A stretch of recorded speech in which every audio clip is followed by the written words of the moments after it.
صلی اللہ علیہ وسلم نے کہ جو امت دعوت کو چھوڑ دے گی تو یہ امت وحی کی برکات سے محروم کر دی جائے گی. یہ امت وحی کی برکات سے محروم کر دی جائے گی. اور اس سے بڑی محرومی یہ ہے کہ جو امت دعوت چھوڑ دے گی تو امت دعاؤں کی قبولیت سے محروم کر دی جائے گی. یہ دو بڑی برکت کی چیزیں تھیں. ایک دعا کی قبولیت، اس سے بڑھ کر کیا ہو سکتا ہے؟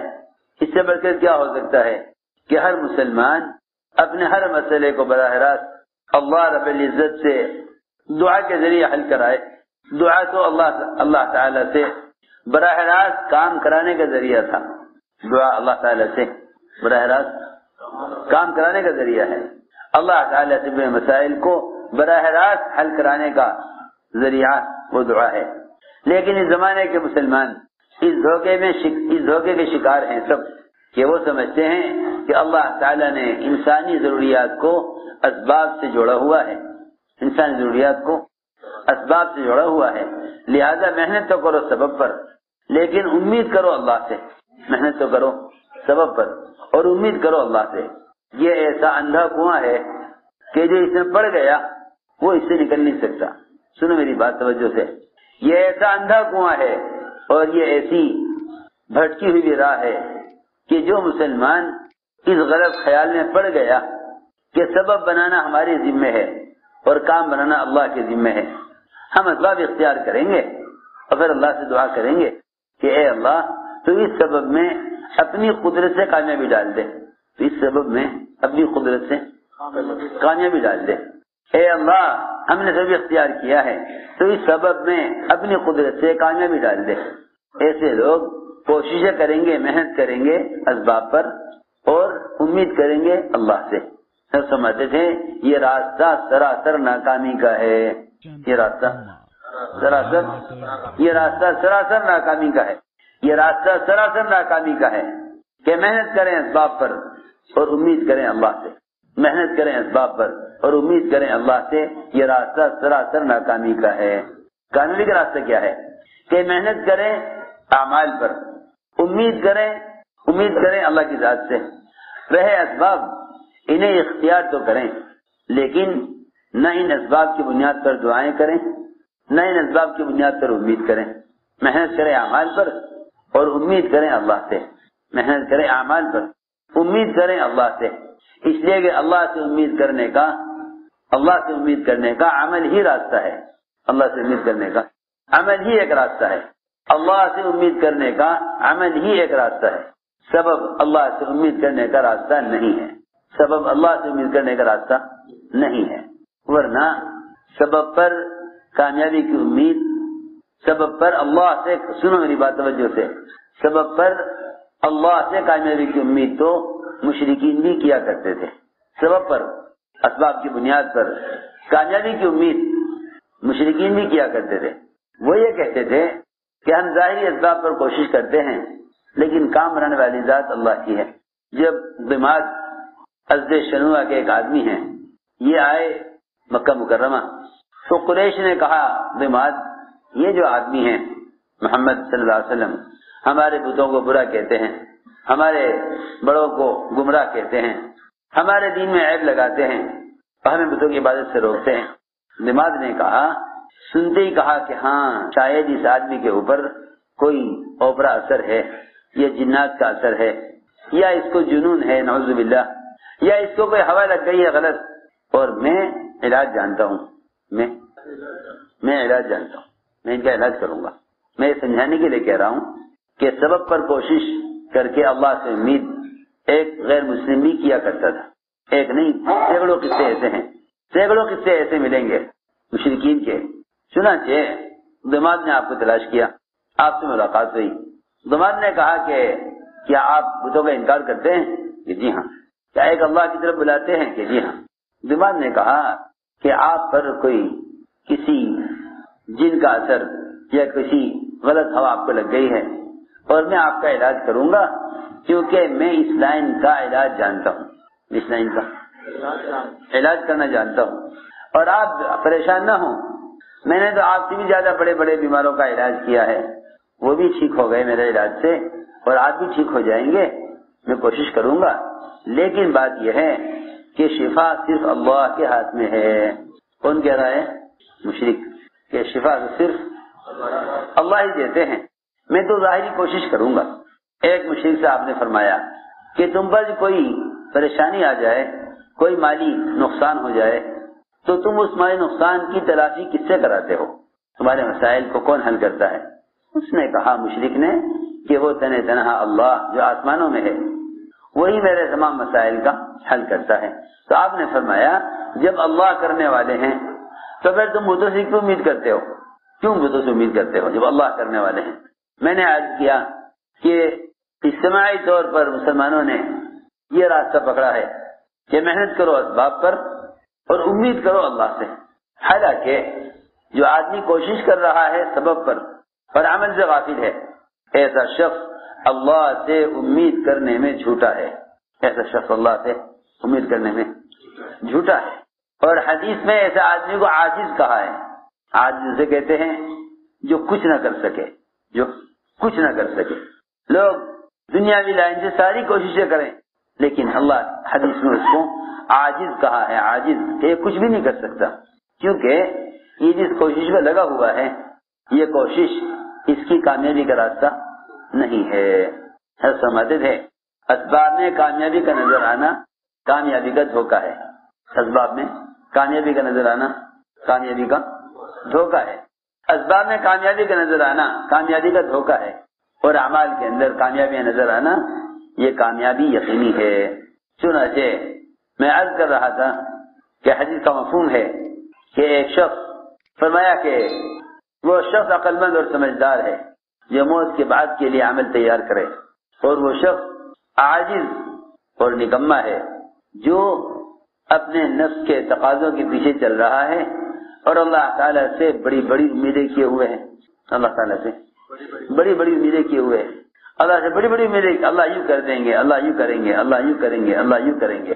اللہ سے امید کرنے کا صرف اس کو حق ہے، اور اللہ سے امید کرنے میں صرف وہ شخص سچا ہے جو اللہ تعالیٰ کے احکام کو محمد صلی اللہ علیہ وسلم کے طریقے پر پورا کرنے میں کامیابیوں کا یقین کرتا ہو.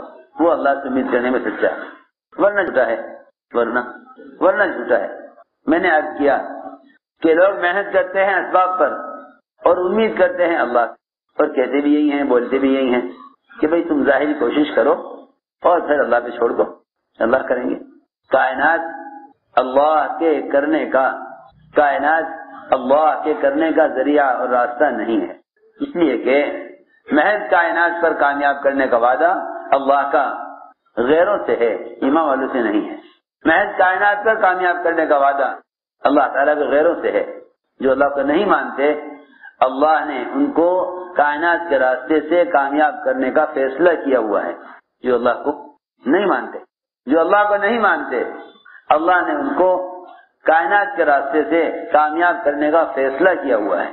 اللہ نے ان کو کائنات کے راستے سے کامیاب کرنے کا فیصلہ کیا ہوا ہے کہ جو ہمیں نہیں مانتے ہم ان کو دنیا میں ان کے اسباب میں کامیابیاں، ان کے مال میں بہتات، ان کی صحت میں، ان کے عہدوں میں، ان کے حالات کو بہتر سے بہتر بنائیں گے، اور ہم انہیں دنیا میں مال اور اسباب اور اولاد جلدی دیں گے، کثرت سے دیں گے. اس سے امام علیہ اس دھوکے میں نہ پڑے کہ جو اسباب ان کے ہاتھ میں ہیں اگر یہ اسباب میں حاصل ہو جائیں تو ہم بھی ان کی طرف کامیاب ہو جائیں گے. اس لیے کہ اللہ تعالیٰ کی طرف سے کامیاب کرنے کے جو ضابطے ہیں وہ مسلمان اور غیر مسلم دونوں سے مختلف ہیں. میں یہ عرض کرنا چاہتا تھا کہ اس زمانے کے مسلمان اس دھوکے میں پڑے کہ اسباب اور کامیابی کے ضابطے ہمارے اور غیروں کے لیے سب کے لیے مشترک ہیں کہ دنیا دار اسباب ہے. حالانکہ قرآن اور حدیث اس سے بھرے ہوئے ہیں کہ مسلمان اور غیر مسلم کے لیے دنیاوی اعتبار سے بھی کامیابی کے ضابطے مختلف ہیں، مشترک نہیں ہیں. مسلمان اور غیر مسلم کے لیے کامیابی کے ضابطے مختلف ہیں، مشترک نہیں ہیں. اگر مسلمان نے غیروں کے راستوں سے کامیابی کا ارادہ کیا تو اللہ ناکام کریں گے، تو اللہ تعالیٰ ناکام کریں گے. اگر مسلمان نے کامیابی حاصل کرنے کے لیے راستہ غیروں کا پکڑا اور اللہ سے امید بھی رکھی تب بھی ناکام ہوگا. اس لیے کہ کامیابی اللہ سے امید کرنے پر نہیں ہے، کامیابی اللہ سے امید کرنے پر نہیں ہے. ہماری بات پوری سننا. آدھی بات سنو گے، آدھی نقل کرو گے، پھر آؤ گے مسئلہ لے کر. اللہ رب العزت سے مسلمان کے لیے کامیابی لینے کا راستہ وہ کائنات کے نقشے نہیں ہیں، بلکہ مسلمان کو چاہیے کہ وہ اللہ کو عمل پیش کرے، اللہ تعالیٰ کو عمل پیش کرے. اے اللہ، یہ تیرا حکم ہے اور یہ تیرا وعدہ ہے. میں نے تیرے حکم کو تیرے وعدے کے یقین پر پورا کر دیا ہے. کتنی آسان بات ہے. یوں نہ کہو اے اللہ یہ سبب ہے اور یہ میری حاجت ہے اور تو پورا کرنے والا ہے. یعنی حد یہ ہے کہ اگر دعا کے دوران سبب کو غور کرے اور سوچے تو دعا کی قوت ختم ہو جاتی ہے. اگر دعا کے دوران اسباب کو سوچے تو دعا کی قوت ختم ہو جاتی ہے. اگر دعا کے دوران اسباب کو سوچے تو دعا کی قوت ختم ہو جاتی ہے. اگر دعا کے دوران اسباب کو سوچے تو دعا کی قوت ختم ہو جاتی ہے. آپ دیکھیں گے آپ کو اکثریت مسلمانوں کی وہ ملے گی جو دعا میں اپنے معاش اور کمائی کے اسباب کو ہی سوچ رہے ہوں گے یا اللہ تعالیٰ سے معاش کے اسباب کو مانگ رہے ہوں گے. اللہ تعالیٰ کی مطلق قدرت کو مسلمان اپنے محدود اسباب کے اندر مقید کر رہا ہے. اللہ تعالیٰ کی مطلق قدرت کو جو کسی سب کی پابند نہیں ہے، مسلمان اپنی دعاؤں میں اس کی لامحدود قدرت کو اپنے محدود اسباب میں مقید کر رہا ہے. ہماری بات بہت مشکل سے میں آئے گی اور بہت توجہ سننی پڑے گی. اے اللہ اس دکان سے ہی نفع دے دے. کہاں اس کی چھوٹی سی دکان، کہاں اللہ تعالیٰ کی لامحدود قدرت، کہاں اللہ کی لامحدود قدرت اور کہاں اس کی چھوٹی سی دکان. اے اللہ اسی دکان کے ذریعے کامیاب کر دے.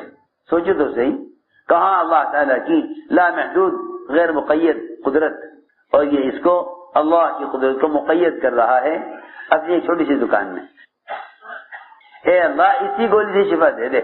کہاں اللہ کی ذات عالی جو شفا کے دینے میں با اختیار، اور کہاں اس نے ایک گولی میں اللہ تعالیٰ کی ساری قدرت کو شفا دینے کے لیے مقید کر دیا. ہماری اسباب کی بیڑیوں نے یعنی ہماری دعاؤں کی قوت کو سلب کیا ہوا ہے. دعا کی قوت کو سلب کیا ہوا، نکالا ختم کیا ہوا ہے. اس لیے میں عرض کر رہا تھا کہ لوگ دعا میں بھی اسباب کو ہی سامنے رکھ کر مانگتے ہیں، حالانکہ اللہ نے قرآن میں دعاؤں کو جوڑا ہے عبادات کے ساتھ. دعاؤں کو جوڑا عبادات کے ساتھ، اور ہم سب نے دعا کو جوڑا ہے اسباب کے ساتھ. پہلے سبب کام ہو جائے تو ٹھیک ہے، نہ ہو تو دعا. یہ بھی کوئی جوڑ بٹھایا. کتنا غلط جوڑ بٹھایا مسلمانوں نے، کتنا غلط جوڑ بٹھایا ہے. سبب اور دعا، سبب کا دعا کا کوئی جوڑ ہی نہیں ہے. سبب کا دعا کا کوئی جوڑ ہی نہیں ہے. نہ قرآن میں ملتا ہے نہ حدیث میں. سبب اور دعا کا کوئی جوڑ ہی نہیں ہے. کیوں؟ اس لیے کہ اسباب بالکل غیر یقینی اور دعا بالکل یقینی. اور سب فرماتے تھے اللہ اکبر، حضرت فرماتے تھے اگر دل میں نماز کے ساتھ سبب کا بھی یقین ہے تو نماز نکل کر باہر آ جائے گی. اس لیے کہ نماز کا دکان کے ساتھ دل کے یقین میں کوئی جوڑ نہیں ہے. اگر دکان اور نماز دونوں کو دل میں برابر رکھا تو نماز باہر آ جائے گی کہ اس کا غیر یقینی چیز کے ساتھ گزارا نہیں ہے. کہ ہاں بھائی نماز بھی ہے، دکان بھی ہے، نماز بھی ہے. سنو تو صحیح ہے ان کی بات. فرماتے تھے اگر یوں کہا کہ دکان بھی ہے نماز بھی ہے تو نماز یقین سے باہر آ جائے گی. اگر یہ کہتا ہے نہیں صرف نماز ہی ہے تو نماز کا یقین دل میں رہے گا، دکان کا یقین نہ رہے گا. اگر کہتا ہے اسباب بھی ہیں اعمال بھی ہیں تو پھر حضرت فرماتے تھے کہ یقین میں دونوں جمع نہیں ہو سکتے. یقین میں دونوں جمع نہیں ہو سکتے. یقین میں دونوں جمع نہیں ہو سکتے. یقین تو ایک ہی چیز کا ہوگا. یقین تو ایک ہی چیز کا ہوگا. دکان اور نماز یہ دونوں یقین میں جمع نہیں ہو سکتے. یقین تو ایک ہی چیز کا ہوگا. اس لیے کہ ہمیشہ یاد رکھو کہ یقینی چیز ایک ہوگی. یہ نہیں کہ دو چیزوں کا ایک وقت میں یقین ہو، عمل کا بھی سبب کا بھی، یہ نہیں ہو سکتا. تو میں نے عرض کیا کہ لوگوں نے دعاؤں کو جوڑ لیا ہے اسباب کے ساتھ. اور اس کی وجہ کیا ہے؟ اس زمانے میں دعائیں اسباب کے ساتھ کیوں جڑ گئی؟ اس لیے کہ دعا یقینی چیز ہے، دعا یقینی چیز ہے. جس چیز کا مسلمان یقین کرے گا اس کے ساتھ دعا کو جوڑ لے گا. اگر یقین اعمال پر آ جائے تو پھر یہ اللہ کے ضابطے کے مطابق دعا کو جوڑ لے گا عبادت کے ساتھ. اور اگر یقین اعمال پر نہیں اسباب پر ہے تو پھر یہ دعا کو جوڑ لے گا اسباب کے ساتھ. کیسی آسان بات. جس چیز کا یقین ہوگا دعا کو اس کے ساتھ ملا لے گا، کیونکہ دعا یقینی چیز ہے، وہ یقینی چیز کو چاہتی ہے. دعا یقینی چیز ہے، وہ یقینی چیز کو چاہتی ہے. اگر یقین سبب پر ہے تو پھر دعا میں اسباب مانگے گا، اور اگر یقین عمل پر ہے تو دعا میں عمل کو اللہ کے سامنے رکھ کر عمل کے ذریعے مانگے گا. سیدھی بات. اس لیے قرآن نے تو سب سے پہلے یہ فیصلہ کیا ہر نماز میں سورہ فاتحہ کا پڑھنا ضروری ہے. اس میں ہے ایاک نعبد و ایاک نستعین، اے اللہ ہم تیری ہی عبادت کرتے ہیں، تیرے ماں سوا کی عبادت نہیں، اور تیرے ماں سوا سے استعانت نہیں. یعنی دعا بھی عبادت تیرے لیے اور دعا بھی تجھ سے، استعانت بھی تیری ذات سے. یہاں اللہ نے عبادات کو جوڑا ہے، دعا کو جوڑا ہے عبادات کے ساتھ، دعا کو جوڑا عبادات کے ساتھ. میں نے عرض کیا کہ اللہ تعالی نے قرآن میں ہر جگہ آپ دیکھیں گے، ہر جگہ دیکھیں گے کہ دعائیں عبادات کے ساتھ ملیں گی، دعائیں عبادات کے ساتھ ملیں گی. جہاں بھی دیکھو گے دعائیں عبادات کے ساتھ ملیں گی. استعینوا بالصبر والصلاۃ، جہاں بھی اللہ سے استعانت کی آیت ملے گی قرآن میں، اس کے آگے پیچھے عبادت اور عمل ہی ہوگا. اس کے آگے پیچھے عبادت اور عمل ہی ملے گا، کیونکہ قرآن نے دعاؤں کو عبادات کے ساتھ جوڑا ہے. قرآن نے دعاؤں کو عبادات کے ساتھ جوڑا. میں نے اس لیے عرض کیا کہ جب بھی امت دعوت چھوڑ دے گی تو سب سے پہلا نقصان وہ یہ ہوگا، سب سے پہلا نقصان یہ ہوگا کہ دعا سے یقین ہٹے گا. اور جب دعا سے یقین ہٹ جائے گا تو پھر دعاؤں کا قبول ہونا نظر نہیں آئے گا.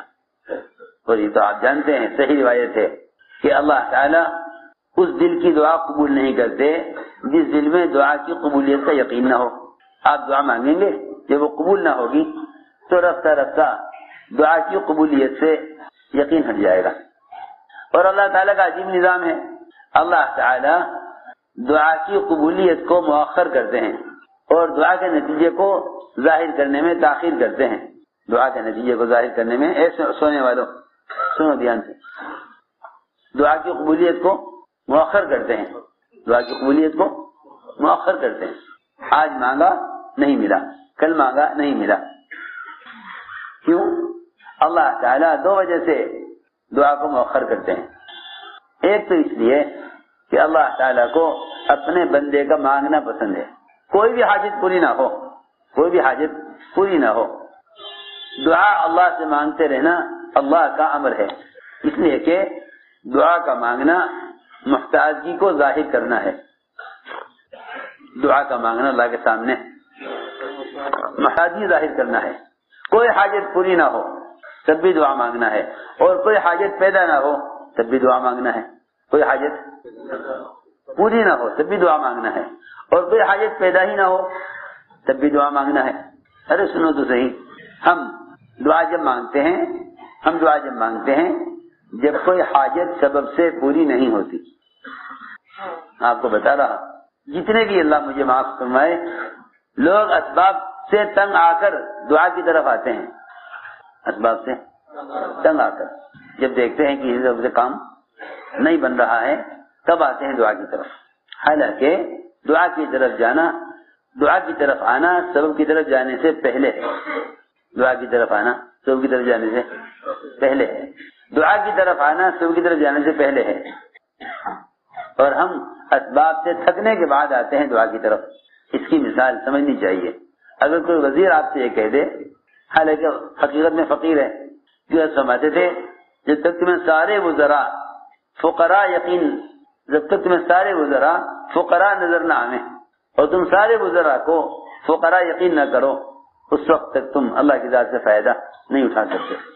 ایسا وزیر اگر تم سے یہ کہہ دے کہ تمہارا کام میرے ذمہ ہے، اور تمہارا کام میں کروں گا، تمہارا کام میں کروں گا، کوئی بات ہو تو مجھ سے کہنا۔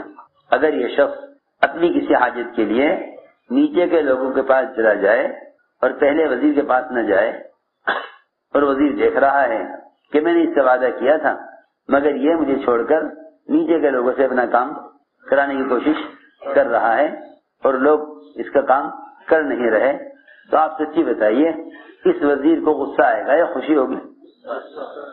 اور کل جب یہ سب سے تنگ آ کر اس وزیر کے پاس جائے گا اور یہ کہے گا کہ آپ کر دیں میرا کام، تو وہ غصے میں یہ کہے گا کہ نہیں، انہی کے پاس چلے جاؤ جن کے پاس تم مجھے چھوڑ کر گئے تھے۔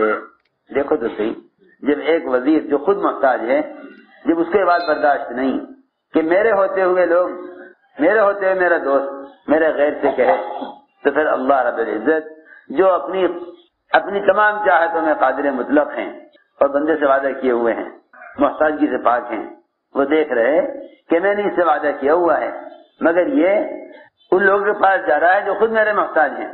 تو میرے دوستو، میں نے عرض کیا کہ اللہ تعالی حاجت کو مؤخر کر دیتے ہیں، اپنے بندے کا اللہ کو مانگنا پسند ہے، اللہ کو اپنے بندے کا مانگنا پسند ہے، اللہ کو اپنے بندے کا مانگنا پسند ہے۔ اس زمانے میں تو لوگ ایک چیز کی دعا مانگیں گے، اگر وہ اسی دن قبول ہو گئی تو ہو گئی، ورنہ یہ کہیں گے کہ بھئی میں نے فلاں دعا مانگی تھی مگر قبول نہیں ہوئی، حالانکہ اس کے بعد وحی نہیں آتی، اس کے بعد وحی نہیں آتی جسے اس کو معلوم ہو صحیح یقینی طور پر کہ اللہ تعالیٰ کی ہاں یہ دعا قبول ہوئی یا نہیں ہوئی، یا اللہ مجھے چیز دیں گے یا نہیں دیں گے۔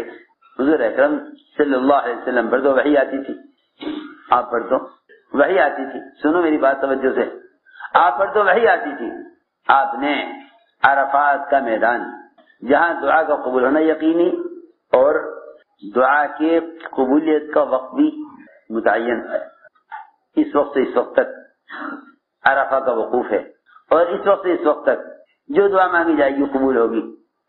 آپ نے وہاں دعا مانگی، ساری دعائیں قبول ہو گئی، ایک دعا جو سب سے زیادہ اہم اور ضروری تھی آپ نے مانگی عرفات میں کہ اے اللہ آپ اس پر قادر ہیں، آپ اس پر قادر ہیں کہ مظلوم کو اپنے پاس سے بدلہ دے دیں، مظلوم کو اپنے پاس سے بدلہ دے دیں اور ظالم کو معاف کر دیں،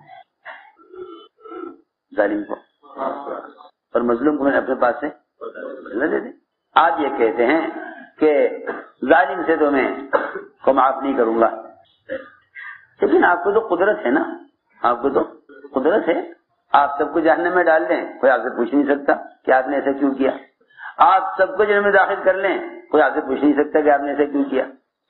تو جب آپ کو قدرت ہے تو آپ نے قدرت سے ظالم کو معاف کر دیں، اور اس نے جو مظلوم کے ساتھ زیادتی کی ہے اس میں آپ مظلوم کو اپنے پاس سے بدلہ دے دیں۔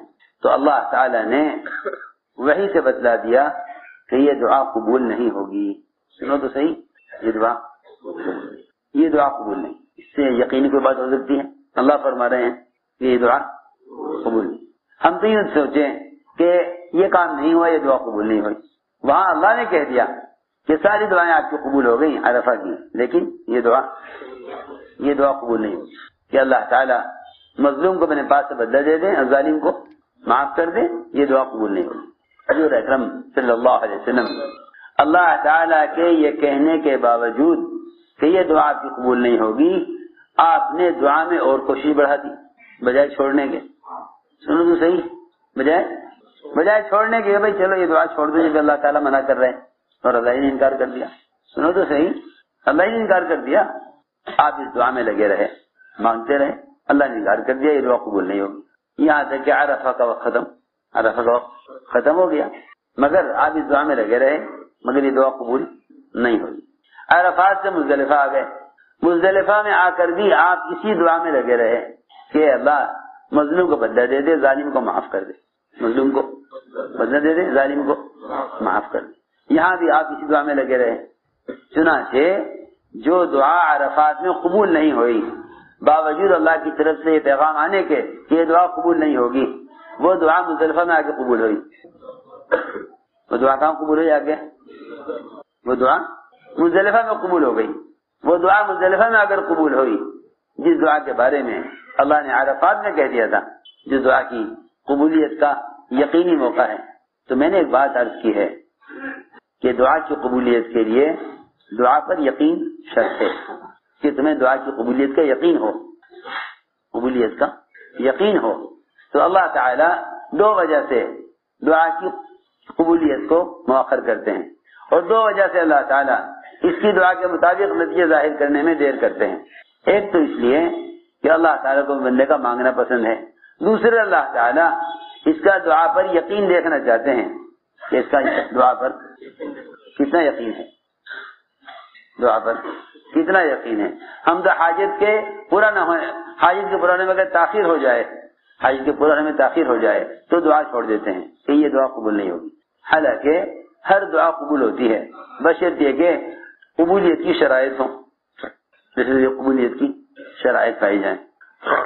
ہر دعا قبول ہوتی ہے بشرطیہ کہ قبولیت کی شرائط پائی جائیں، بشرطیہ کہ قبولیت کی شرائط پائی جائیں. دعا قبول ہو جاتی ہے، اللہ تعالیٰ اسے آخرت کے لیے ذخیرہ کر دیتے ہیں کہ عمل اس قابل ہے نہیں کہ یہ جنت پہنچے، ہم اس کی دعاؤں کا ذخیرہ آخرت میں اس کو دے دیں گے، اسے کام آ جائے گا. کیونکہ حدیث میں آتا ہے کہ جو شخص اپنے عمل کے ذریعے جنت میں اپنے مقام پر نہیں پہنچتا، جو مقام اس کا متعین ہے، اللہ تعالیٰ اس کو بیماریوں سے پہنچا دیتے ہیں. یہاں یہی دعا نہیں بس تم مجھے ٹھیک کر دے، بس مجھے ٹھیک کر دے. اگر یہ معلوم ہو جائے بیمار کو کہ یہ بیماری جنت میں اپنے درجے تک پہنچنے کا ذریعہ ہے عمل سے بڑھ کر، تو بیمار آدمی آسانی سے بیماری پر صبر کر سکتا ہے، بیماری پر صبر کر سکتا ہے. صحابہ کرام ان بیماریوں پر جنت کے درجے اور ان بیماریوں پر گناہوں کی معافی کا ایسا یقین رکھتے تھے کہ وہ بیماری اللہ سے اس طرح مانگتے تھے جس طرح ہم صحت مانگتے ہیں. اللہ سے کیا مانگتے تھے؟ اللہ سے بیماری مانگتے تھے. کیا ہم صحت مانگتے ہوں گے اللہ سے بیمار کے لیے جیسے وہ صحت مند آدمی صحابہ میں اللہ سے بیماری مانگتے تھے؟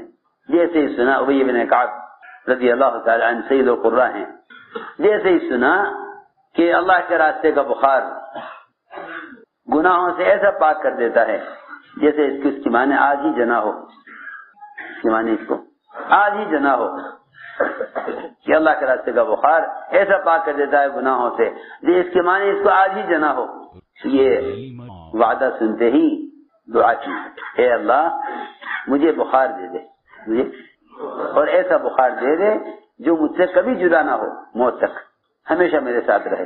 مگر ایسا بخار ہونا چاہیے جو مجھے دعوت کے تقاضوں سے، حج اور عمرے سے، عبادت سے نہ روکے. بخار تو ہو مگر جسم میں کوئی کمزوری یا عبادت میں سستی یا حج عمرے میں رکاوٹ یا اللہ کے راستے میں نکلنے میں رکاوٹ نہ بنے، ایسا بخار چاہیے. روایت میں ہے یہ دعا مانگ کر ابھی قدم نہیں ہٹایا تھا اپنی جگہ سے، انہوں نے پیر نہیں ہلایا تھا کہ بخار ہو گیا، بخار چڑھ گیا. جو ان سے مصافحہ کرتا کہتا کہ وہ بھائی تمہیں تیز بخار ہے، کہتے ہاں یہ بخار میں نے اللہ سے مانگا ہے، یہ بخار میں نے اللہ سے مانگا ہے. ہاں کیوں؟ اس لیے کہ بخار اس کو گناہوں سے پاک کر دیتا ہے، بخار اس کو گناہوں سے پاک کر دیتا ہے. میں نے عرض کیا کہ امت دعوت کو چھوڑ کر دو خیروں سے محروم ہوگی، ایک وحی کی برکات سے اور دوسرے دعاؤں کی قبولیت سے. صحیح حدیث میں ہے کہ جب یہ امت دعوت کو چھوڑ بیٹھے گی، جب یہ امت دعوت کو چھوڑ بیٹھے گی، کیا دعوت؟ ایک ایک کو جا کر خود جا کر بھلائی کا حکم کرنا اور خود جا کر ایک ایک کو منکر کے ماحول سے نکال کر معروفات کے ماحول میں لانا. اس لیے کہ حدیث میں آتا ہے تم میں سے کوئی آدمی کسی منکر کو دیکھے تو اس کو چاہیے کہ اس منکر کو اپنے ہاتھ سے بدل دے، منکر کو اپنے ہاتھ سے بدل دے. اگر ہاتھ سے نہیں بدل سکتا تو چاہیے کہ اس منکر کو اپنی زبان سے بدل دے. روکنے کا لفظ حدیث میں نہیں ہے. اس زمانے میں لوگ ایک دوسرے کو منکر سے روکنے کے لیے قوت کا استعمال کر رہے ہیں بجائے دعوت کا استعمال کرنے. ارے سنو تو صحیح میں کیا کہہ رہا. آج کے لوگ دنیا میں ایک دوسرے کو برائیوں سے روکنے کے لیے قوت استعمال کر رہے ہیں بجائے دعوت کے. بھئی کیا فرق ہے دعوت اور قوت میں؟ دعوت اور قوت میں فرق یہ ہے کہ منکر کرنے والوں کا مقابلہ کر رہے ہیں تاکہ یہ منکر کرنے والے مغلوب ہو کر منکر کو چھوڑ دیں. ارے سنو تو صحیح، منکر سے روکنے کے لیے اس زمانے کے مسلمان پڑھے لکھے مسلمان منکر سے روکنے کے لیے سب سے بڑی غلطی یہ کر رہے ہیں کہ وہ منکر کرنے والوں کا مقابلہ کر رہے ہیں. ارے بھائی، تم جن کا مقابلہ کر رہے ہو وہ بھی تمہارے اندر منکرات دیکھ رہے ہیں. وہ بھی تمہارے اندر کیا دیکھ رہے؟ منکرات دیکھ رہے. تم تو فرشتے نہیں ہو. اگر منکرات تمہیں دوسروں کے اندر نظر آ رہے ہیں تو دوسروں کو بھی تمہارے منکرات نظر آ رہے ہیں. جب یہ منکر سے روکنے کے لیے مقابلے پر آئے تو وہ مقابلے پر آ گئے. کیا اچھی بات ہے، آپ ہماری اصلاح کریں، ہم آپ کی اصلاح کریں. اس وقت پوری دنیا میں جتنا فساد ہے، عوام میں یا خواص میں، پڑھے لکھوں میں یا ان پڑھ لوگوں میں، اس کی بنیادی وجہ یہ ہے کہ امر المعروف اور نہی عن المنکر جو نجات کے دو بنیادی فریضے ہیں، جو نجات کے لیے دو بنیادی فریضے ہیں، ان دونوں فریضوں کے ادا کرنے کا سنت طریقہ مسلمان چھوڑ چکا ہے. ان دونوں فریضوں کی ادائیگی کا سنت طریقہ مسلمان چھوڑ چکا ہے، چاہے وہ عوام ہو یا خواص ہیں. انہیں امت کی اصلاح کا غم تو ہے، لیکن اصلاح کرنے میں امر معروف اور نہی عن المنکر ان دو فریضوں کے ادا کرنے میں وہ سنت کے اور صحابہ کے طریقے سے سب اکثریت ہٹی ہوئی ہے. ہماری بات توجہ چاہے گی بہت. منکر کو بدلنے کا حکم ہے. منکر کو بدلنے کا حکم ہے. من رأى منکم منکرا فلیغیرہ بیدہ. جو تم میں سے منکر کو دیکھے اس کو چاہیے کہ اپنے ہاتھ سے اس کو بدل دے. اپنے ہاتھ سے اس کو بدل دے. اگر ہاتھ سے نہیں بدل سکتا تو زبان سے بدل دے. اس کو زبان سے بدل دے. فلیغیرہ بلسانہ. زبان سے بدلے. زبان سے بدلنا کیا ہے؟ بلکہ علماء نے لکھا ہے کہ زبان سے بدل دینا یہ جہاد کی سب سے اعلیٰ قسم ہے. یہ جہاد کی سب سے اعلیٰ قسم ہے. حضرت علی بھی فرماتے رضی اللہ تعالیٰ عنہ کہ جہاد کی 3 قسمیں ہیں. جہاد کی 3 قسمیں ہیں. حضرت علی فرماتے تھے جہاد کی 3 قسمیں ہیں. جہاد بالید، جہاد باللسان، جہاد بالقلب. اس حدیث میں بھی منکر کو بدلنے کے لیے 3 درجے بتائے. اعلیٰ درجہ کہ منکر کو ہاتھ سے بدل دو، درمیانہ درجہ کہ منکر کو زبان سے بدلو، اور سب سے آخری درجہ، سب سے جہاد کا کم تر درجہ، کیونکہ سب سے کم تر ایمان اور ضعیف تر ایمان، جس کے بعد ایمان کا کوئی ذرہ دل میں باقی نہیں رہتا، وہ سب سے کمزور ایمان یہ ہے کہ آدمی منکر کو دل کے ذریعے بدلے. منکر کو دل کے ذریعے بدلے. ارے بھائی، دل کے ذریعے کیسے بدلے گا؟ کیونکہ زبان کھول نہیں سکتا، حالات ایسے ہیں. ہاتھ سے بدل نہیں سکتا، اس کی طاقت نہیں ہے. تو آخری درجہ یہ ہے کہ اپنے دل کی قوت کو استعمال کرے دعا کے ذریعے اللہ سے کہہ کر اس منکر کو بدلنے کے واسطے. بہت آسان بات ہے. فلیغیرہ بقلبہ، کہ دعا کے ذریعے بدلے منکر کو دعا کے ذریعے بدلے منکر کو دعا کے ذریعے بدلے منکر کو دعا کے ذریعے بدلے. اس لیے کہ اصل دعا دل سے ہے، اسی لیے دعا میں ہاتھ کو اٹھانا ضروری لازم نہیں ہے. اصل دعا دل سے ہے. لوگ دعا میں ہاتھ اٹھا لیتے ہیں لیکن دل ان کا غافل ہوتا ہے. صرف ہاتھ اور زبان سے دعا کرتے ہیں. صرف ہاتھ اور زبان سے دعا کرتے ہیں. جو دل اصل ہے دعا میں وہ غافل ہوتا ہے. دعا میں جو اصل دل ہے وہ غافل ہوتا ہے. اس روایت سے معلوم ہوتا ہے کہ دعا اصل دل کا کام ہے. فرمایا حدیث میں فلیغیرہ بقلبہ، کہ اپنے دل کے ذریعے اس منکر کو ختم کرائے. اور یہ ایمان کا سب سے کمزور ترین درجہ ہے. اگر کوئی شخص دعاؤں کے ذریعے تنہائیوں میں اللہ سے کہہ کر منکر کو ختم کرانے کے لیے کوشش نہیں کرتا اور دعائیں نہیں کرتا تو اس کا مطلب یہ ہے کہ دل ایمان سے بالکل خالی ہو چکا ہے. اس روایت میں ہے کہ اگر یہ دل سے اس منکر کو بدلوائے اللہ سے کہہ کر تو پھر یہ اس کے ایمان کا سب سے کمزور ترین درجہ ہے. وذالک اضعف الایمان. کہ سب سے کمزور ترین ایمان ہے اس شخص کا جو بیچارہ نہ زبان کھول سکتا ہے نہ ہاتھ سے منکر کو بدل سکتا ہے. اس کا سب سے کمزور ترین ایمان اس شخص کا ہے جو کم سے کم روزانہ تنہائیوں میں دعاؤں کے ذریعے اللہ سے کہہ کر منکر کو ختم کرائے. ذالک اضعف الایمان. یہ سب سے کمزور ترین ایمان ہے. یہ سب سے کمزور ترین ایمان ہے کہ دل کے ذریعے منکر کو بدلے. فلیغیر بقلبی.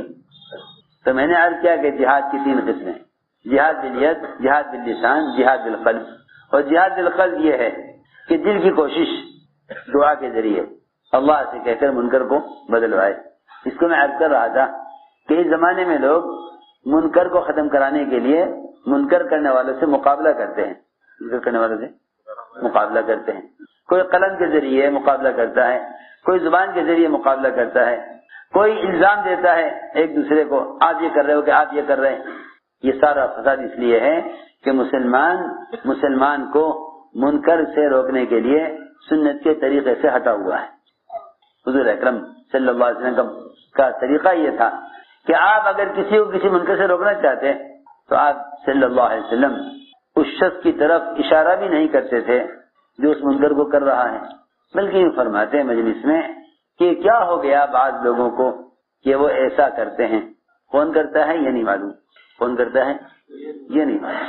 یہاں تو لوگوں کو لذت اور مزہ ہی اس میں آتا ہے کہ وہ پہلے منکر کرنے والے کا تعارف کرائیں کہ کون صاحب جو ایسا کر رہے ہیں. حالانکہ جو کسی مسلمان کے منکر کو ظاہر کرتا ہے اللہ تعالیٰ اسی وقت فیصلہ کر دیتے ہیں اس منکر کے ظاہر کرنے والے کو اس منکر کے اندر مبتلا کرنے کا. یہ مرے گا نہیں جب تک خود یہ گناہ نہ کرے، کیونکہ کسی مسلمان کو رسوا کرنے کے لیے اس کے منکر کو ظاہر کرنا، کسی مسلمان کو رسوا کرنے کے لیے اس کے منکر کو ظاہر کرنا 36 مرتبہ زنا کرنے سے زیادہ برا ہے. سمجھی بات؟ ابوبکر صدیق رضی اللہ تعالیٰ عنہ کے خطبے کا یہ ٹکڑا ہے. فرمایا کہ سود کا 1 روپیہ 36 مرتبہ زنا کرنے سے زیادہ برا ہے. سود کا 1 روپیہ، صرف سود کا 1 روپیہ 36 مرتبہ زنا کرنے سے زیادہ برا ہے. اور ایک مسلمان کی آبروریزی 36 مرتبہ زنا کرنے سے زیادہ بری ہے. ایک مسلمان کی آبروریزی 36 مرتبہ زنا کرنے سے زیادہ. تو میں نے عرض کیا کہ لوگ کسی کو منکر سے روکنے کے لیے پہلے شور مچاتے ہیں. ایسا معلوم ہوتا ہے کہ منکر کو ختم نہیں کرنا چاہتے بلکہ منکر کرنے والے کو ختم کرنا چاہتے ہیں. سمجھ آئی بات؟ ایسا معلوم ہوتا ہے کہ منکر کو ختم کرنا نہیں چاہتے بلکہ منکر کرنے والے کو ختم کرنا چاہتے ہیں. ایسا معلوم ہوتا ہے کہ منکر کو ختم نہیں کرنا چاہتے، منکر کرنے والے کو ختم کرنا چاہتے ہیں. حالانکہ حضور اکرم صلی اللہ علیہ وسلم اور آپ کے صحابہ کرام کا طریقہ یہ تھا کہ جب معلوم ہوتا کہ فلاں نے یہ منکر کیا ہے تو اس کے منکر کو چھپا لیا کرتے تھے، تاکہ دوسروں کو اس منکر کا پتہ نہ چلے. اس لیے کہ باطل کو ختم کرنے کے لیے اس کے تذکرے چھوڑنا ضروری ہے. حضرت فرمایا کرتے تھے کہ باطل کو مارنا چاہتے ہو اس کا ذکر چھوڑ دو. لوگ معروفات کے تذکرے اتنے نہیں کرتے جتنے منکرات کے تذکرے کرتے ہیں. بھائی فلاں جگہ یہ ہو رہا ہے، فلاں جگہ یہ ہو رہا ہے، فلاں جگہ یہ ہو رہا ہے. اچھا، اس سے لوگوں کو معلوم ہوتا ہے کہ منکرات کیا ہیں. حالانکہ چاہیے کہ منکر کرنے والوں کے سامنے تو معروفات کو بیان کرو تاکہ وہ معروفات کی طرف آئیں. اگر منکر کرنے والوں کے منکرات کو بیان کرو گے تو لوگوں میں منکرات کا تعارف ہوگا، معروفات کو لوگ بھول جائیں گے. یعنی اچھی باتوں کو لوگ بھول جائیں گے، بری باتوں کو معلوم کر لیں گے. ایک لڑکی سے حضرت عمر کے زمانے میں زنا ہو گیا. چنانچہ لوگوں نے آ کر، اس کے والدین نے آ کر حضرت عمر سے کہا کہ جی ہماری لڑکی سے کافی عرصہ پہلے کی بات ہے، زنا ہو گیا تھا. آج اس لڑکی کا کسی جگہ سے شادی کا پیام آیا ہے. ہم سوچتے ہیں کہ لڑکی میں عیب ہے، اس سے زنا ہو چکا ہے، تو لڑکے والوں کو بتا دیں کہ بھئی اس سے زنا ہو چکا ہے، اس میں اندر ایک عیب ہے، چاہو شادی کرو چاہو نہ کرو، کیونکہ معاملے کی بات ہے، شادی ہو رہی ہے، عقد ہو رہا ہے. ہم چھپا دیں لڑکی کا عیب اور ہم شادی کر دیں لڑکی کا، یہ لڑکی کی، تو یہ ذرا مناسب نہیں معلوم ہوتا.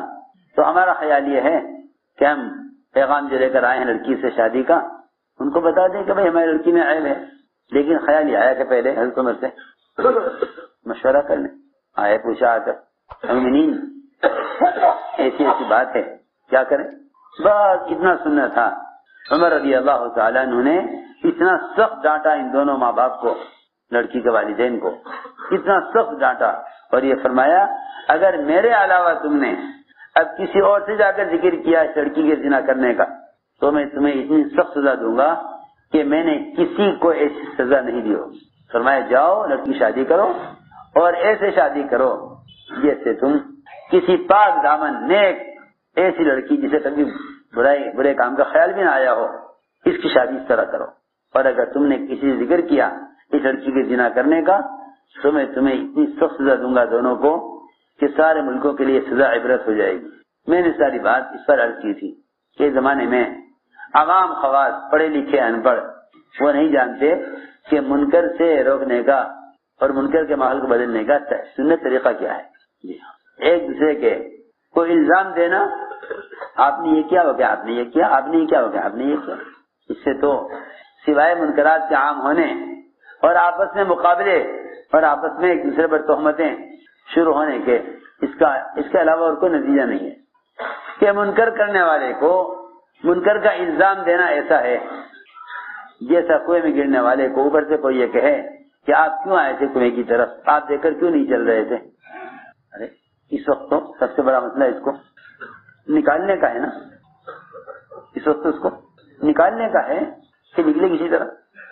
اور اگر آپ کنویں کے مڑے پر کھڑے ہو جائیں اور نیچے کنویں میں گرنے والوں کو نصیحت کریں کہ بھائی دیکھو یہاں تم مر جاؤ گے, باہر نکل آؤ, یہاں رہنا ٹھیک نہیں ہے, اس کے اندر پڑے رہو تو تمہاری جان خطرے میں ہے, اس ترغیب سے کوئی فائدہ ہے؟ بولو تو صحیح, بولو تو صحیح, اس ترغیب سے کوئی فائدہ ہے؟ کوئی فائدہ نہیں.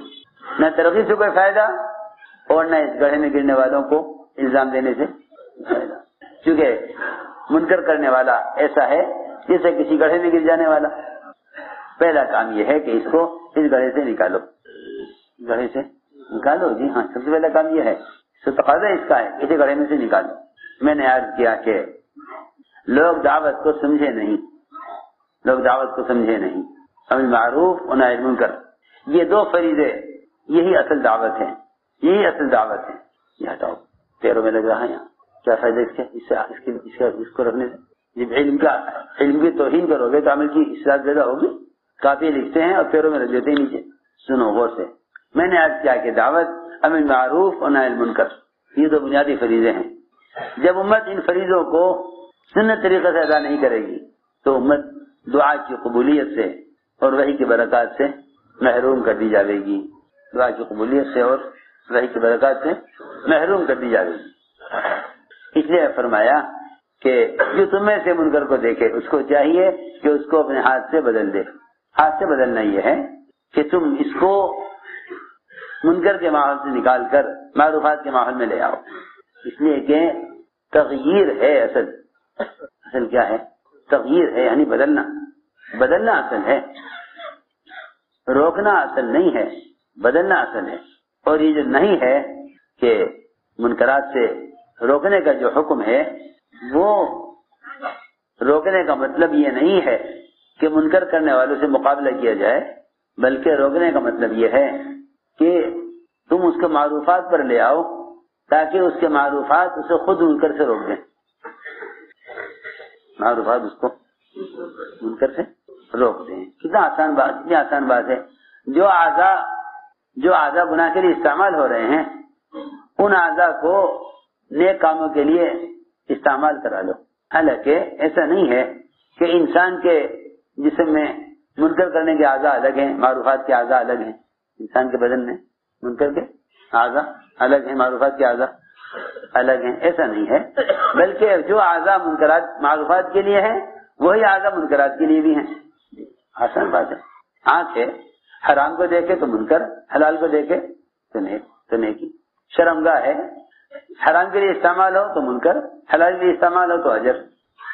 صحابہ کو تعجب ہوا کہ یا رسول اللہ آپ کیا فرما رہے, ایک آدمی نے بیوی سے صحبت کرے اس کو اجر ملے گا؟ یا خالی خواہش، کیونکہ نماز روزے کا عمل تو ہے نہیں، ذکر و تلاوت کا ذکر و تلاوت کا عمل تو ہے نہیں ہے کہ اس پر اجر ملے، یہ تو ایک جسمانی خواہش ہے۔ فرمایا ہاں تم تو صحبت کی بات کر رہے، اگر لقمہ بھی دیتا اپنی بیوی کے منہ میں تو اس پر بھی اجر ملے گا۔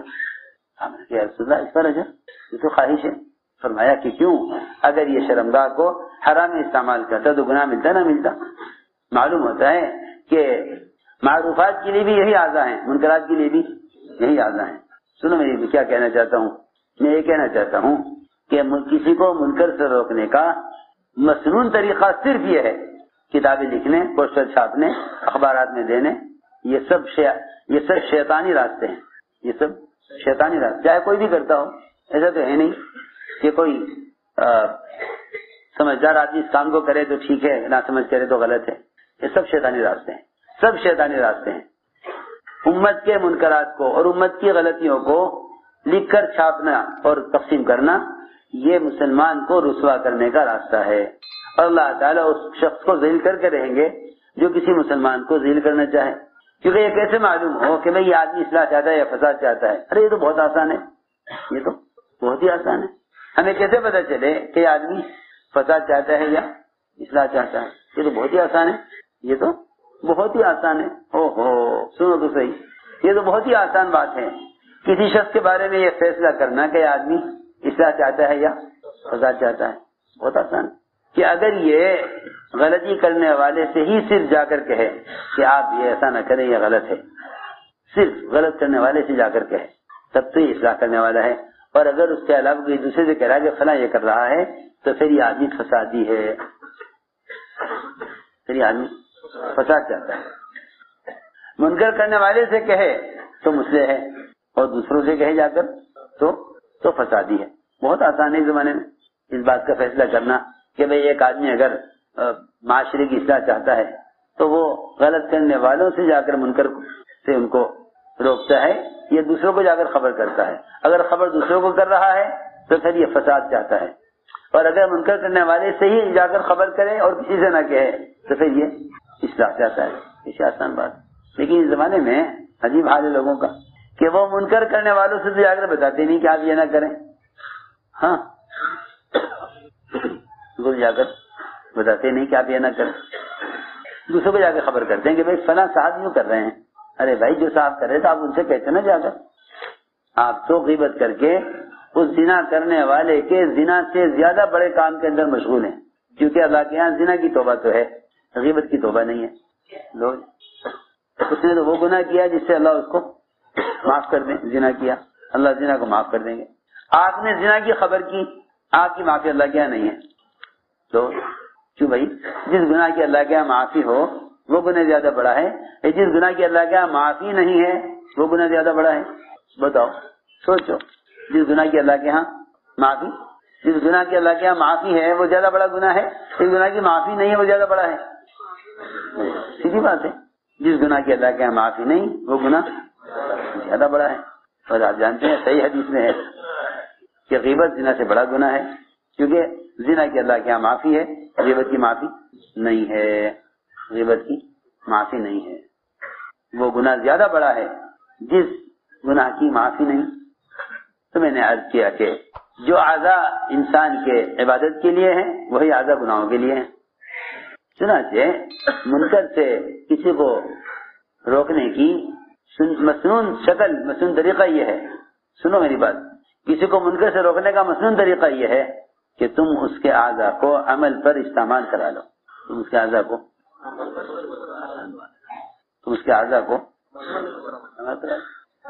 اس کے علاوہ اور کوئی راستہ اصلاح کا نہیں ہے۔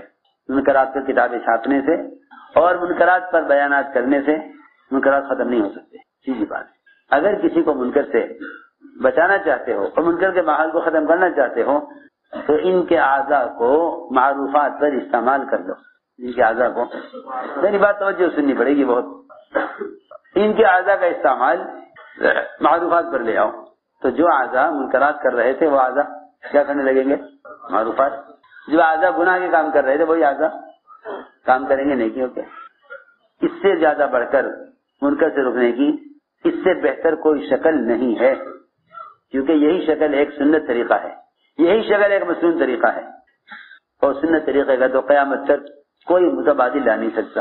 سنت کا طریقہ یہی ہے، سنت کا طریقہ یہی ہے کہ منکر کرنے والوں کو معروفات پر لے آؤ، کیونکہ معروفات کے اندر منکر کے روکنے کی سب سے بڑی طاقت ہے۔ معروفات سے بڑھ کر منکر سے روکنے والا اور کوئی راستہ نہیں ہے۔ میں نے اندازہ کیا اس زمانے میں مسلمانوں کی جتنی قوت منکر سے روکنے میں لگ رہی ہے اتنی قوت معروفات پر لانے میں نہیں لگ رہی، اور یہ الزام دینا کہ تبلیغ والے معروفات کا حکم کرتے ہیں منکر سے نہیں روکتے، حالانکہ دونوں کام برابر ہیں۔ انہیں پتہ ہی نہیں ہے بیچاروں کو کہ معروفات پر لانا ہی منکر سے روکنے کا واحد طریقہ ہے۔ منکر سے روکنے کے لیے منکر سے روکنا شرط نہیں ہے، ہاں منکر سے باز آنا مقصود ہے، یہ منکر کرنے سے باز آ جائے یہ مقصود ہے۔ منکر کرنے والا منکر کے کرنے سے باز آ جائے، منکر کرنے والا منکر کے کرنے سے باز آ جائے یہ مقصود ہے۔ روکنا مقصود نہیں ہے، اس کا باز آ جانا مقصود ہے۔ وہ کیسے کہ منکرات لوگوں کو محبوب ہو گئے ہیں، منکرات لوگوں کو محبوب ہو گئے، آپ اس کے محبوب جس کو برا کہیں گے وہ مقابل پر آ جائے گا۔ تو کیا کریں کہ اس کو اگر منکر سے بچانا چاہتے ہو تو اس کے اعضاء کو معروفات پر لے آؤ۔ کسی آسان بات کہ منکر کرنے والے کے پاس جاؤ اور اس کو محبت سے سمجھا کر اس کو منکر کے ماحول سے نکال لاؤ اور اسے لا کر مسجد میں اس سے نماز ادا کروا دو، کیونکہ اللہ کا فیصلہ ہے قرآن میں کہ نماز ہی ایک ایسا عمل ہے جو تمام منکرات سے روک دے گا۔ کیوں بھائی؟ یہ تو نہیں ملتا کہ منکرات پر بیانات ہوں تو منکر سے رک جائے گا، یہ ضرور ملتا ہے کہ معروفات پر آ جانا منکرات سے روک دے گا۔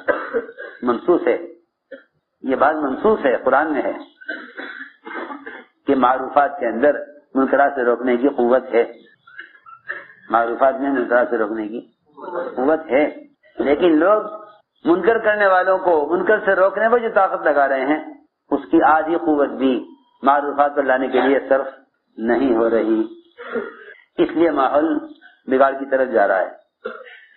لوگ بیچارے سمجھتے ہیں کہ انہیں بیچاروں کو منکرات کی خبر نہیں اس لیے کر رہے ہیں، تو لوگ منکرات کے بیان کرنے لگے۔ کیا کرنے لگے؟ منکرات کے بیان کرنے لگے۔ حالانکہ امت میں بے دینی جہالت کی وجہ سے نہیں ہے، امت میں بے دینی علم کے باوجود ہے۔ آپ دیکھیں بے شمار حدیثیں ملیں گی۔ ایک صحابی نے عرض کیا کہ فلاں آدمی چوری کرتا ہے، نماز پڑھتا ہے، فرمایا نماز چوری سے روک دے گی۔ ایک چور سے چوری ہو گئی، آپ نے کہا مسجد کے ستون سے باندھ دو، چور کو مسجد کے ستون سے باندھ دو۔ عمل کے ماحول میں رہنا اس کے دل میں چوری کی نفرت پیدا کر دے گا، اس کے دل میں چوری کی نفرت۔ میں نے ساری بات یہ سمجھانے کے لیے عرض کیا تھا کہ اصل دعوت ہے، اور دعوت یہ نہیں کہ آپ کسی بھی طریقے سے دعوت دیں، ہرگز نہیں۔ یہ اس زمانے کی غلط سوچ ہے کہ دعوت کو کوئی مخصوص طریقہ نہیں ہے اور دعوت کوئی متعین طریقہ نہیں ہے، ہر زمانے کے اعتبار سے دعوت کا کام اس زمانے کے اعتبار سے ایسا نہیں ہے، بلکہ دعوت کی حقیقت کو سمجھنے کے لیے ہمیں پلٹ کر سب کو اجتماعی طور پر صحابہ کرام کے زمانے کی طرف اور محمد صلی اللہ علیہ وسلم کے طریقہ محنت کی طرف جانا پڑے گا۔ اس کے علاوہ کوئی راستہ نہیں ہے، اس کے علاوہ کوئی راستہ نہیں، اس کے علاوہ کوئی راستہ نہیں ہے۔ یہ نہیں کہہ سکتے کہ میں آج زمانے کے اعتبار سے اس وقت جو طریقہ ہو وہ اختیار کر لو۔ یہ تو حماقت کی سوچ ہے کہ وہ اس زمانے کا طریقہ تھا، یہ زمانے کا طریقہ ہے۔ بالکل نہیں، بالکل نہیں۔ دعوت کا تو قیامت تک وہی طریقہ رہے گا جو طریقہ محمد صلی اللہ علیہ وسلم اور آپ کے صحابہ کا رہا ہے۔ لوگ کہتے ہیں تو دین مقصود ہے، کیا مقصود ہے؟ لوگ کیا کہتے ہیں؟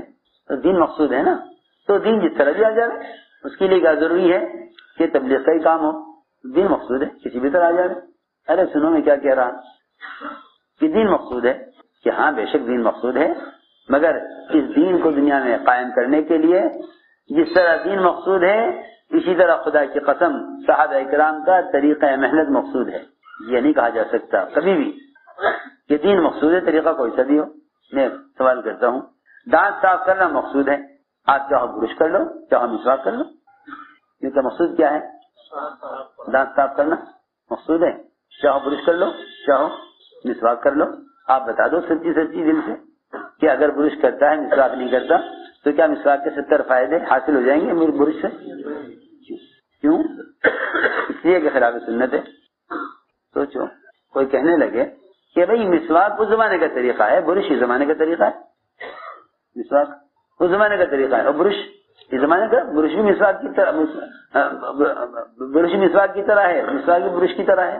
پہلے زمانے میں یہ چیزیں نہیں تھی, اس زمانے میں پیدا ہوئی ہیں, لہذا اس زمانے میں مسواک ہوتی تھی, اس زمانے میں برش ہوتا ہے. اس کا مقصد کیا ہے؟ مقصد کیا ہے کہ دانت صاف ہو جائے؟ نہیں, صرف دانت صاف کرنا مقصود نہیں ہے, سنت کے طریقے پر صاف کرنا مقصود ہے. ہماری بات سمجھ میں آتی ہے؟ ہاں, یہ شیطان کا دھوکہ ہے کہ بھئی اس زمانے کا طریقہ ہوتا ہے, اس زمانے کا طریقہ یہ ہے.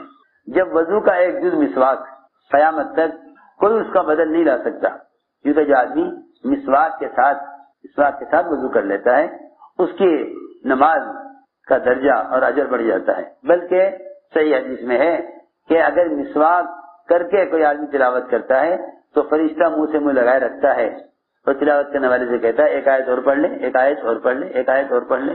معلوم ہوتا ہے کہ مسواک کی وجہ سے آدمی کے عمل میں اور ذکر اور تلاوت میں فرشتہ بھی زیادتی چاہتا ہے. تو میں نے عرض کیا کہ وضو کا ایک جز مسواک, جس کے بغیر وضو ہو سکتا ہے, اگر کوئی آدمی وضو کر رہا ہے مسواک نہیں ہے تو فرمایا کہ ہاں کم سے کم دانتوں پر انگلی پھیر لے, لیکن وضو ہو جائے گا, نماز ہو جائے گی. تو اب سوچنے کی بات یہ ہے کہ جو مسواک جو وضو میں فرض اور واجب نہیں ہے, سنت ہے, جب اس سنت مسواک کا قیامت تک کوئی بدل نہیں لا سکتا, قیامت تک کوئی اس کا بدل نہیں لا سکتا, تو اس کام کے لیے جو کو بھیجا گیا ہے دعوت اللہ, اس کے طریقے کا متبادل کیسے ہو سکتا ہے؟ اس کے طریقے کا متبادل کیسے ہو سکتا ہے؟ آپ یہ کہیں کہ ہاں اس زمانے میں تو چل پھر کے دعوت دی جاتی تھی, کیونکہ آلات ذرائع نشر و اشاعت کے مختلف قسم کے نیٹ اور چینل نہیں ہوا کرتے تھے. اس زمانے میں یہ طریقہ, زمانے کا وہ طریقہ تھا. سب جہالت کی سوچ ہے, یہ سارے آلات اور ذرائع اپنے اندر رواج کی ظلمتیں لیے ہوئے ہیں, اور یہ سارے طریقے سنت کے نور سے بالکل خالی ہیں, یہ شیطان کا دھوکہ ہے کہ دین کی آواز پہنچانے کے لیے چیزوں کا استعمال کرو تاکہ آواز پہنچ جائے. ہمارے ایسا فرماتے تھے, آواز کا پہنچانا کام نہیں ہے, دین کی دعوت کو لے کر پھرنا کام ہے. یہ زمانے کے لوگوں کو دھوکہ لگا ہے کہ ان آلات کا استعمال کرو تاکہ دین سہولت سے پہنچ جائے. حالانکہ علم اور عمل پر لانے کے لیے اپنے ماحول سے نکالنا, خود اپنے ماحول سے نکلنا, یہی اصل سنت ہے. یہ اصل سنت ہے کہ علم پہنچانے کے لیے بھی اپنے ماحول سے نکلو اور علم سیکھنے کے لیے بھی اپنے ماحول سے. ایک صاحب نے لکھا ہے عمر بخت کہ مجھے علم لکھ کر بھیج دیجیے مدینے سے, مجھے علم لکھ کر بھیج دیجیے. عمر نے جواب میں لکھا علم لکھ کر بھیجنے کی چیز نہیں ہے, علم لکھ کر بھیجنے کی چیز. اب تو سارا علم خط و کتابت میں آ کر رہ گیا, نہ علماء کی صحبت, نہ علماء کی ضرورت, نہ اس کے لیے اپنے وطن کو چھوڑ کر عمل کے علم کے ماحول میں آنا کیا ضرورت ہے؟ جب سارا علم موجود ہے مشینوں پر, آلات پر, کیا ضرورت ہے آپ کو اس کی؟ آپ تو دنیا میں لگیں, تجارت کریں, اور رہا علم یہاں سے لے لیں. اگر عمل کی استعداد معلومات سے حاصل ہو جاتی تو ساری دنیا کے مسلمان پورے دن پر قائم ہوتے. طلب علم کے لیے یہ اللہ کے مخلوق کی, معصوم مخلوق کی دعاؤں سے محروم. طلب علم کے لیے ہجرت نہ کرنے کی وجہ سے اور طلب علم کے لیے سفر نہ کرنے کی وجہ سے یہ اللہ کی معصوم مخلوق کی دعاؤں سے محروم. یہ صحیح حدیث ہے کہ جو آدمی طلب علم کے لیے قدم اٹھاتا ہے ساری مخلوق سمندر کی مچھلیاں تک اس کے لیے وہی نہیں دے, حدیث اس کے لیے دعا کرتی ہے. اب کیا ضرورت ہے اس کی کہیں چل کے جانے کی؟ جی ہاں, علم کہاں کہ جہاں چاہو لے لو, جہاں سے چاہو لے لو. نہ اس کے لیے ہجرت اور نہ اس کے علماء کی صحبت, کیا ضرورت ہے؟ حضرت نے جواب میں لکھا کہ علم لکھ کر بھیجنے کی چیز نہیں ہے.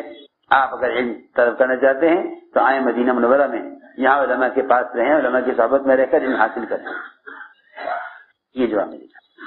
میں نے عرض کیا کہ دعوت کو سمجھنا چاہیے کہ دعوت کیا ہے. دعوت حضور اکرم صلی اللہ علیہ وسلم اور آپ کے صحابہ کا طریقہ محنت ہے. شروع سے میں نے ایک بات عرض کی تھی کہ دعوت کے بغیر نہ اللہ تعالیٰ کی غیبی نصرتیں اتریں گی, اور دعوت کے بغیر اپنے دین پر استقامت باقی نہیں رہے گی. یہ پکی بات ہے, کیونکہ اللہ نے قرآن میں شرط لگائی ہے کہ اپنے دین پر ثابت قدم رہنے کے لیے اور اللہ کی غیبی مددیں نازل کرانے کے لیے دعوت اللہ شرط ہے. دعوت اللہ شرط ہے, شرط. ان تنصر اللہ ینصرکم ویثبت اقدامکم. یہ دو چیزیں ہیں بہت اہم، یہ دو چیزیں بہت اہم ہیں۔ ان تنصروا اللہ ینصرکم ویثبت اقدامکم، اگر تم اس کے دین کا مددگار ہو تو وہ تمہاری مدد کرنے والا ہے باطل کے خلاف، اور تمہارے قدموں کو دین پر جمانے والا ہے۔ اگر سارا باطل مجتمع ہو کر ایک سنت کے مقابلے پر آ جائے اور مسلمان کو ایک سنت سے روکنا چاہے تو باطل کی ہلاکت کے لیے کافی ہے۔ یہاں مسلمانوں کے فرائض اور ان کے شرعی احکام وہ خطرے پڑے ہوئے ہیں، دن رات یہ سوچتے رہتے ہیں مسلمان کہ اگر حکومت فلاں کی ہو گئی تو اسلام کا کیا ہوگا۔ ہائی کسی عجیب بات ہے، یہ مسلمانوں کا حال ہے، یہ مسلمانوں کا حال ہے کہ یوں کہتے ہیں اگر فلاں کی حکومت ہو گئی تو اسلام کا کیا ہوگا۔ سوچے تو صحیح، کتنی بڑی مایوسی کے شکار ہیں مسلمان، کسی بے عقلی کی سوچ ہے کہ اگر فلاں کی حکومت ہو گئی تو اسلام کا کیا ہوگا۔ بیچارہ اسلام، اللہ سارا باطل اگر ایک وقت میں جمع ہو جائے اور ایک سنت کے مقابلے پر آ جائے کہ ہم استنجا اس طریقے سے نہیں کرنے دیں گے تو خدا کی قسم سارے باطل کی تباہی کے لیے ایک سنت سے روک دینا کافی ہے، ایک سنت سے روکنا سارے باطل کی ہلاکت کے لیے کافی ہے۔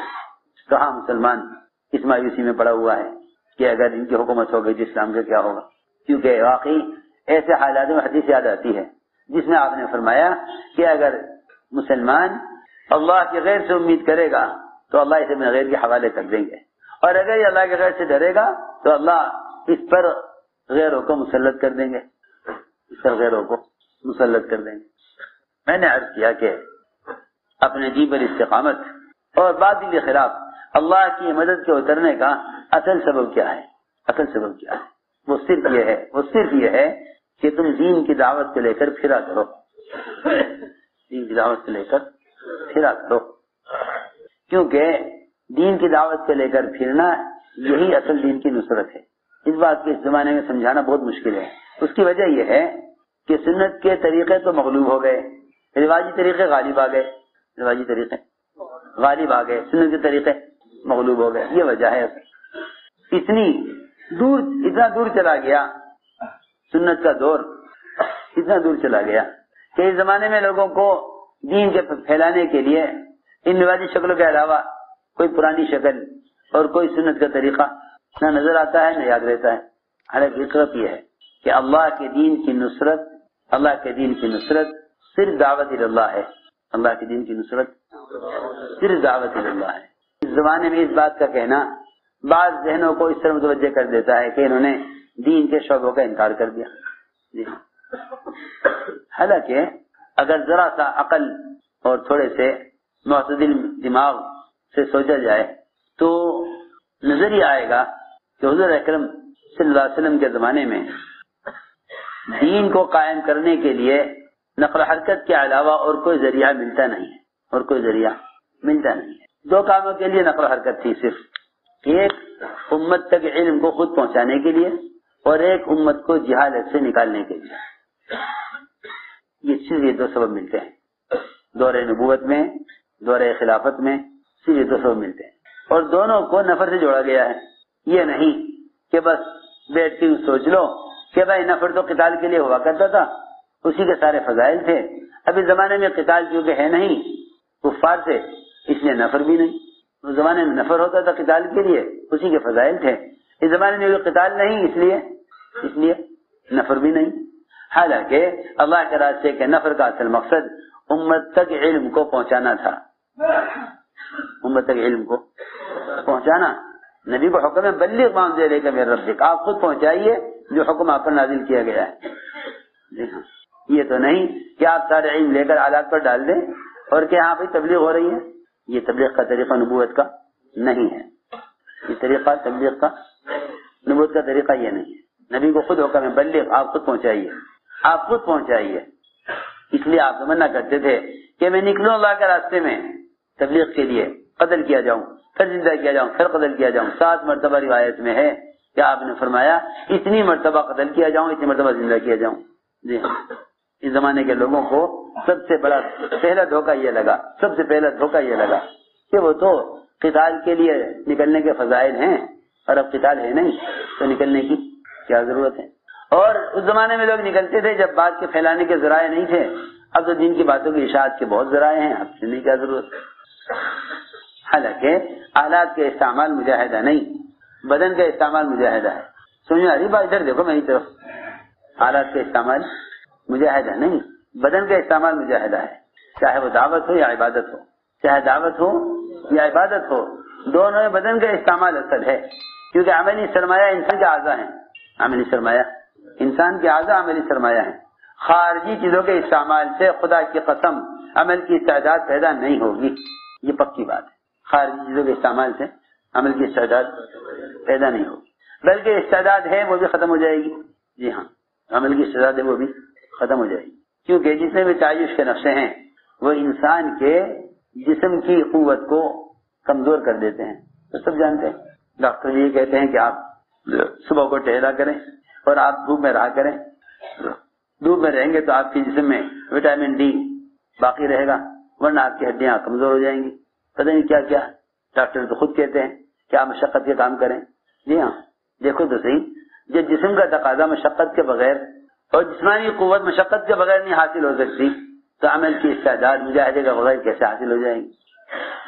اور لوگ بیچارے خاص چیزوں کے استعمال کو سمجھتے ہیں یہ زمانے کے تبلیغ کا طریقہ ہے، وہ زمانے کے تبلیغ کا طریقہ تھا. یہ میں عرض کرنا چاہتا ہوں. بس چند چیزوں میں ذہن آدمی کا محدود ہو گیا ہے. اب اگر یہ کہہ دیا جائے کہ نقل و حرکت ہی اسلام کے قائم ہونے کا اور اس ذات کے رکنے کا اصل ذریعہ ہے تو یہ کہیں گے دیکھو بھائی تبلیغ والوں نے یہ کہنا شروع کر دیا. ارے تبلیغ والوں کو کیا کہنا؟ حضرت اسامہ کی جماعت کو ابوبکر روانہ کرنے پر اڑ گئے، کسی کی رائے نہیں، کسی کی رائے نہیں. حضرت عمر نے کہا کہ آپ جماعت کو روانہ مت کریں. کہا کیوں؟ اس وقت کے حالات ٹھیک نہیں ہیں، ذرا انتظار کریں، مدینے کی حفاظت مقدم ہے. حضرت بکر نے فرمایا نہیں، میں تو جماعت ابھی روانہ کروں گا. حضرت عمر نے فرمایا کہ آپ تنہا فیصلہ نہ کریں، سب سے رائے لیں، سب کے مشورے سے کام کریں، سب کے مشورے سے کام کریں، رائے لیں ساتھیوں سے، سب کی کیا رائے ہے. حضرت عمر فرمایا کسی کی رائے نہیں ہے اور ہماری بھی رائے نہیں ہے کہ اس وقت جماعت روانہ کی جائے. حضرت بکر نے فرمایا کہ عمر اللہ کے حکم میں مشورہ نہیں ہے، اللہ کے حکم میں مشورہ نہیں ہے، یہ جماعت ابھی جائے گی. روایت میں ہے جہاں جہاں سے اسامہ کی جماعت گزرتی تھی وہاں کے مرتدین اسلام میں واپس آ جاتے تھے. وہ کہتے تھے کہ اگر مدینہ اسلام ختم ہو گیا ہوتا تو مدینے سے اتنی بڑی جماعت کیوں آتی؟ مدینے سے اتنی بڑی جماعت کیوں آتی؟ معلوم ہوتا ہے کہ اسلام قائم ہے. دیکھو اتنی بڑی جماعت آئی.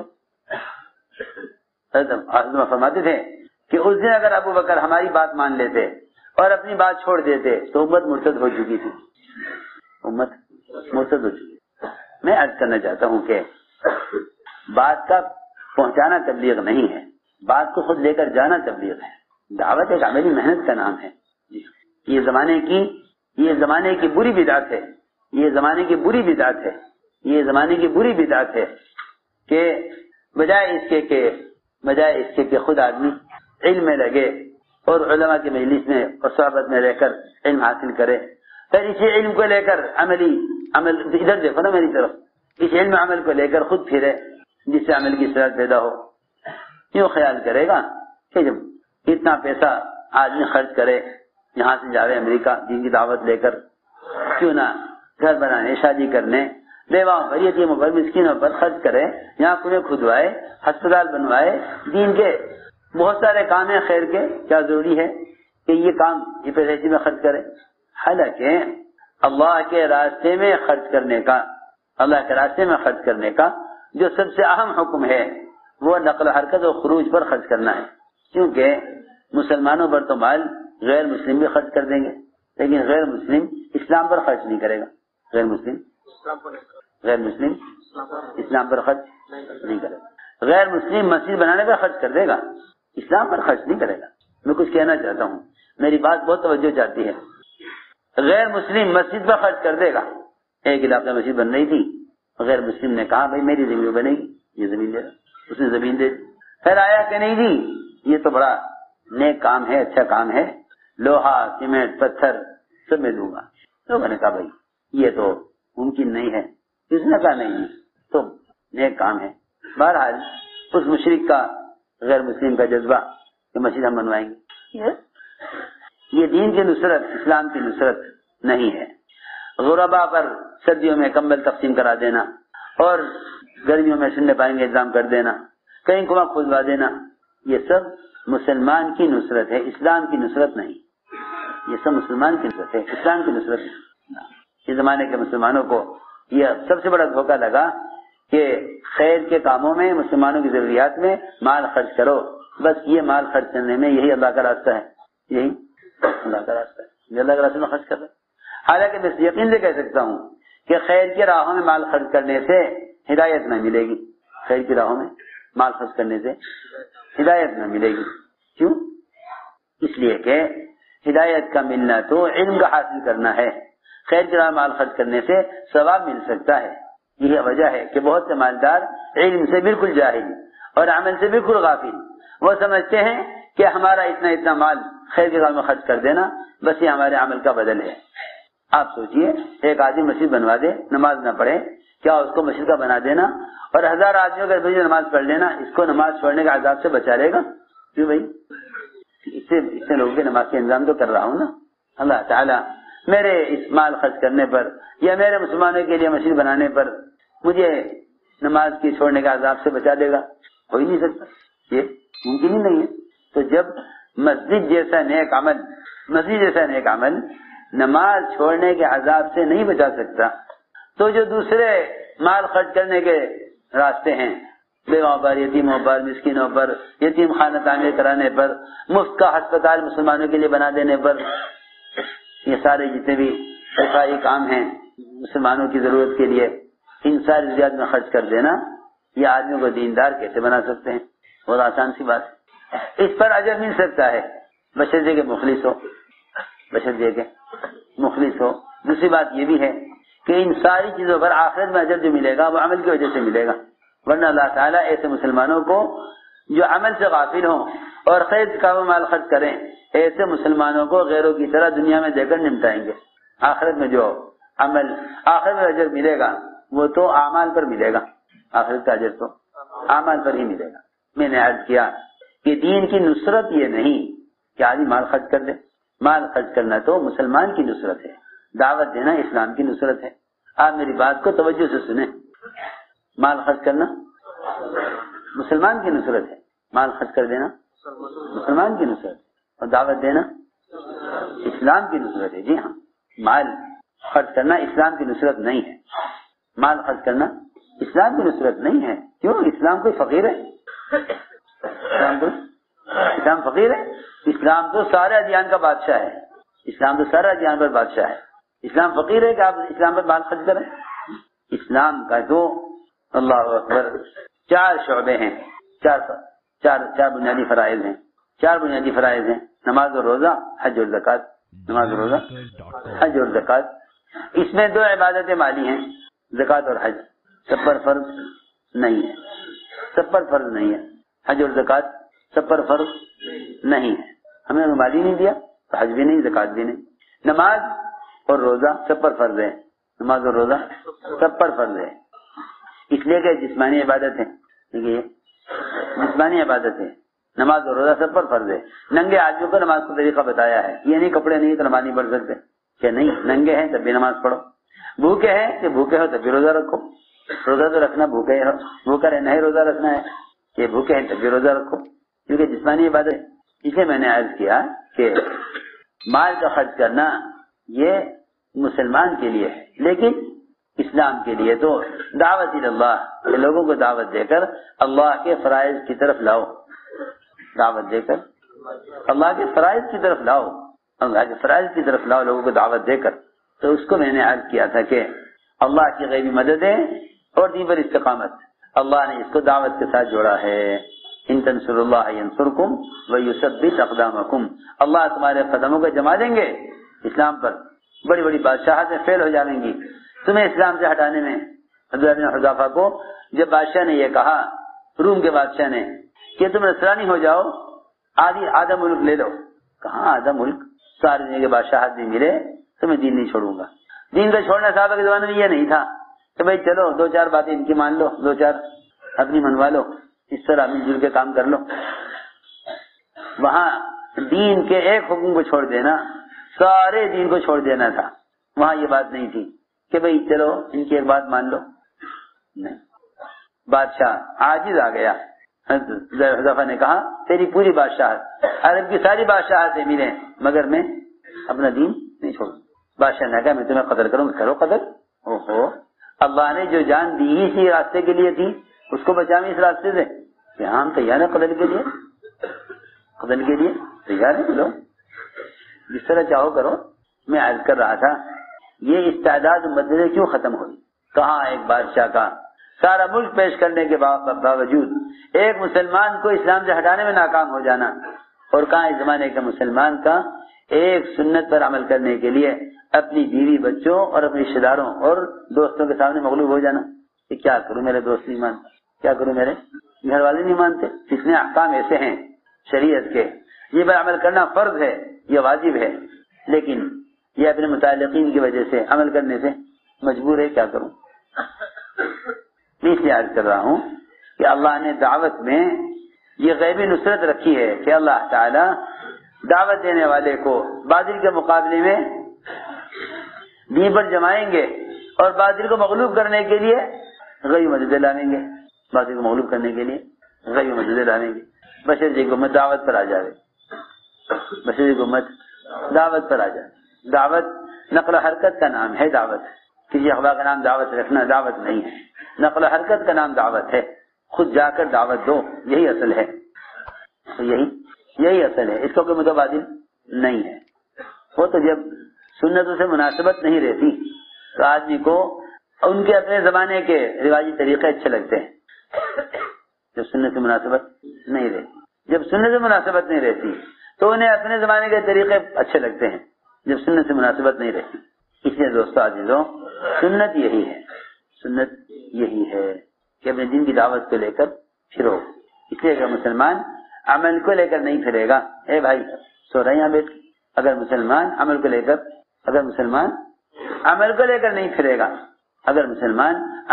نہیں پھرے گا تو گویا عملی دین پیش نہیں کر سکتا. اس لیے کہ ساری کتابیں جمع کر دی جائیں تو کوئی کتاب عمل پیش نہ کرے گی، کوئی کتاب عمل پیش نہ کرے گی. اس لیے کہ عمل کی مشین صرف انسان ہے. عمل مشین صرف انسان ہے. کتابوں میں عمل کا طریقہ ہے، عمل نہیں ہے. اور عمل کا طریقہ بھی تحریری ہے، عملی طریقہ کتاب میں نہیں ہے. میری بات توجہ چاہتی ہے کیونکہ میری بات ذرا دھیان سے سننا. یہ عمل کا تعدیہ تحریر میں نہیں ہے. ہم مولویوں کو سننے کی بات ہے. عمل کا تعدیہ تحریر میں نہیں ہے. تقریر میں بھی عمل کا تعدیہ نہیں ہے. تقریر میں بھی عمل کا تعدیہ نہیں ہے. تحریر میں بھی عمل کا تعدیہ نہیں ہے.